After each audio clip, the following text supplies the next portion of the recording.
آج 19 رمضان ہے اور یوم ضربت حضرت علی علیہ السلام ہے، تو یہ جو ضربت والا واقعہ ہے اس میں خود عبادت کی فضیلت چھپی ہوئی ہے. میں چاہتی ہوں کہ آپ وہ واقعہ ہمیں سنائیے. بسم اللہ الرحمن الرحیم. جس طرح میں نے ابتدا میں عرض کیا تھا کہ امیر المومنین علی بن ابی طالب علیہ السلام کو جب ظاہری خلافت پر مجبور کیا گیا کہ آپ تشریف لائیں، تو ایک کے بعد ایک جنگیں شروع کی گئیں. پہلے جنگ جمل واقع ہوئی جس میں حضرت عائشہ اور اصحاب رسول کا ایک بڑا حصہ بصرہ پہنچا اور وہاں پر جا کے یہ جنگ ہوئی. میرے مولا نے بہت کوشش کی کہ یہ جنگ نہ ہو. اس کے بعد دوسرا واقعہ یہ ہوا کہ صفین کی جنگ ہوئی کہ شام کا جو حاکم تھا گورنر، اس نے فوج جو ہے صفین کے میدان پہ پہنچائی. میرے مولا بھی وہاں پر پہنچے.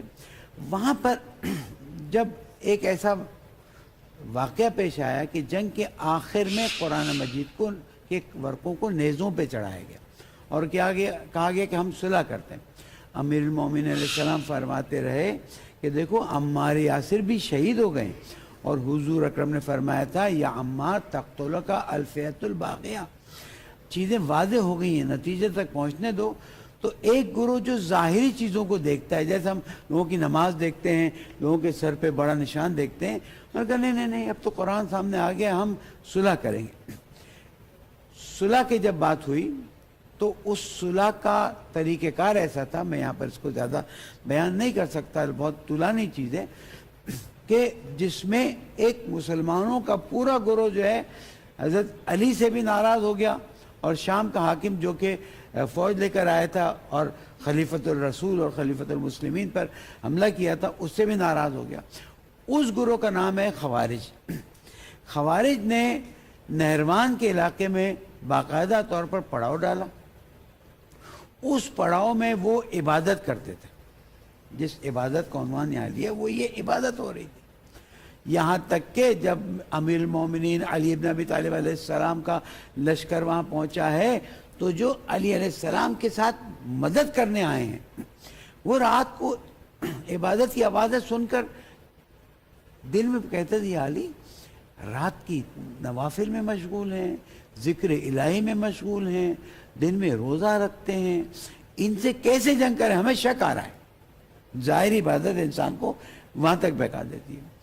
وہ نہروان کا واقعہ ختم ہوا. 3 لوگوں نے خانہ کعبہ کے خلاف، جس طرح تاریخ میں لکھا ہے، پکڑ کے عہد کیا کہ ان 3 کی وجہ سے اسلام مصیبت کا شکار ہے. ابن ملجم نے فیصلہ کیا کہ میں کوفہ جاؤں گا. ہم تینوں 19 کو یہ 19 رمضان کی سحر میں کام کریں گے. میں کوفہ جاؤں گا اور کوفے میں جا کے حضرت علیہ السلام کا کام تمام کروں گا. کوفہ آیا. انہیں خوارج کے رشتہ داروں سے اس نے رابطہ کیا. انہوں نے تعاون کیا. 1000 درہم سے زہر خریدا گیا. پھر میں کہتا ہوں واقعات پہ مت جائیے، تجزیہ کیجئے کہ کیا ہوا جس کی شان میں 300 آیات مباہلہ کے میدان میں انفسنا و انفسکم جو آیت قرآن ہے، تو نفس رسول صرف امیر المومنین علی بن ابی طالب علیہ السلام جاتے ہیں اور یہ کیا کہتے ہیں خوارج نہروان میں ابن ملجم آ کے نفس رسول پر مسجد میں 19 رمضان کی سحر ضربت لگاتا ہے. اسلام اور مسلمین کے لیے بڑے بڑے سوالات کھڑے کر دیتا ہے. ضربت لگی، آسمان سے آواز آئی لقد ہدمت ارکان الہدا. ہدایت کے ارکان جو ہے وہ منہدم ہو گئے. قتل علی المرتضیٰ، علی مرتضیٰ شہید ہو گئے، یعنی ضربت لگ گئی. اور پھر میرے مولا نے بھی عجیب خوبصورت جملہ کہا ہے جو تاریخ میں یاد رہ گیا کہ وہیں سے مٹی اٹھائی، انا للہ و انا الیہ راجعون ڈالتے گئے اور کہا فزتو رب الکعبہ. جس کی ولادت خانہ کعبہ کے اندر ہوئی ہے، لوگ 100 اختلاف کریں ہم اس کو ثابت کر سکتے ہیں، وہی شہادت مسجد میں ہوئی اور مسجد میں یہ جملہ آیا فزتو ورب الکعبہ. لیکن شام کے لوگوں کی تاریخ یہ بات بتاتی ہے کہ پوچھ رہے تھے کہ علی مسجد میں کیا کرنے گئے تھے. میں اونیر اس بات کو کہہ رہا ہوں. اور علی علیہ السلام کے بارے میں وہاں یہ بات آئی کہ علی کا مسجد سے کیا تعلق ہے. اللہ سبحانہ و تعالیٰ ہم سب کو توفیق دے کہ حق و حقیقت کو سمجھ کر اتحاد اور وحدت کے ساتھ آگے بڑھیں. بہت شکریہ. میں چاہوں گی کہ نسیم احمد صاحب بھی اس پہ اپنا اسی بات کو آگے بڑھائیں. بسم اللہ الرحمن الرحیم. دیکھیے نبی پاک صلی اللہ تعالیٰ علیہ وآلہ وسلم نے خوارج کے بارے میں غزوہ حنین کے بعد یہ بات ارشاد فرمائی تھی. جہاں آج مسجد جعرانہ واقع ہے تو وہاں کچھ لوگ آئے اور حضور علیہ السلام سے کہنے لگے کہ عادل یا محمد، مال غنیمت کی تقسیم میں عدل کرو. حضور علیہ السلام کے گردن مبارکہ میں دستار تھی، اس چادر کو لپیٹ کر جھٹکا بھی دیا، بڑی گستاخی کی. اور اس موقع پر چند صحابہ نے کہا بھی کہ اس شخص کو ہم جو ہے وہ قتل کر دیتے ہیں، یہ گستاخی کرنے والا ہے. تو فرمایا نہیں، امر الہی مقدر ہو چکا ہے، اس کو صرف علی قتل کریں گے. اور اس موقع پر فرمایا کہ سنو، تم ان کے بارے میں کیا جانتے ہو؟ یہ نمازیں پڑھیں گے تو تمہیں ایسا لگے گا کہ ہماری نمازیں حقیر ہیں. یہ جب تلاوت کریں گے تو تمہیں ایسا لگے گا جیسے ہمارا قرآن پڑھنا جو ہے ان کے مقابلے میں کوئی حیثیت نہیں رکھتا. پھر حضور علیہ السلام نے اپنا دست مبارک اٹھا کر اپنے حلقوم مبارکہ پہ رکھا. مجمع الزوائد کی حدیث ابن حجر مکی نے ترتیب دی ہے. فرمایا جب یہاں رکھا اور فرمایا ہا ہونا یجاوز، یہ جو کچھ بھی قرآن پڑھیں گے یہاں سے نیچے نہیں اترے گا. غذا اتر جائے گی، پانی اتر جائے گا، لیکن قرآن اور دین یہاں سے نیچے نہیں اترے گا. یہ دین سے ایسے نکلے ہوئے ہوں گے جیسے تیر کمان سے نکل جاتا ہے. اور پھر فرمایا کہ یہ مخلوق میں سب سے برے ہوں گے. وَشَرُّ الْخَلَائِقِ خلیقہ، یعنی جو جانوروں میں سب سے برا ہے نا خنزیر، سرکار نے فرمایا خنزیر سے بھی برے یہ خارجی ہوں گے. جنگ نہروان میں انہی کو، یعنی جو اس میں آیا تھا ایک خیسمہ، تو اس کو حضرت علی نے ہی قتل کیا اور جہنم رسید کیا.